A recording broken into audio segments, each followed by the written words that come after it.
Well, Alan Turing's work continues to push the boundaries of computer science. The Turing test attempts to answer the question of whether a computer can think. Sky's Katie Spencer has more.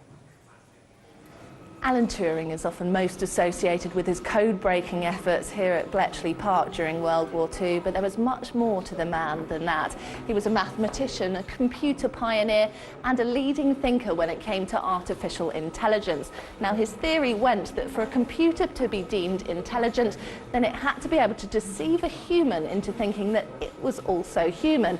Now, over the years, a number of programmers have tried to live up to that, but nobody has actually managed to pass that test, and that's what they're trying to do here today. If a human thinks and a computer's behavior is indistinguishable from a human, then we may say the computer is thinking. It's an operational definition of thinking, I thought. When it fell upon me to actually select the finalists, I was forced to look at the transcripts, or at least their performance on the screening test. And I was actually quite surprised at how good they've become. I wanted to press and force the entries, or the entrants, into working on actually artificial intelligence rather than just clever chatter. And that's not what Turing was describing. He didn't describe an interesting chatter. It was a test. It was probing. Now, the test itself is simple enough. In one room, we have 4 judges, and they're talking to the room next door.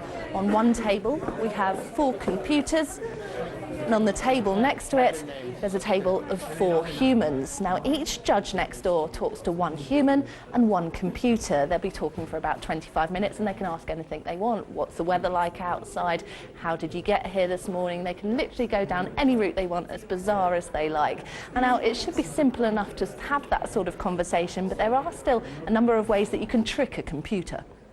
In 2011, we had the prize down in Exeter, and Professor Noel Sharkey posed what I think is a pretty good question for a test of this type, which is, would it hurt if I stabbed you with a towel? And I think that's quite interesting. Of course, a human will be able to think around that. It's quite an odd question for a human to deal with, but of course they'll be able to think, oh well, maybe it's, if it's frozen, if it's concealing a knife or something like that, then yes, of course it would. But the AI is just try and change the subject. They just don't have the sort of capability to deal with that sort of abstract thought. While computers are undoubtedly becoming more sophisticated, we appear to be some way away from passing the Turing test.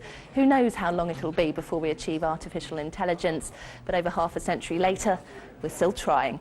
Katie Spencer, Sky News.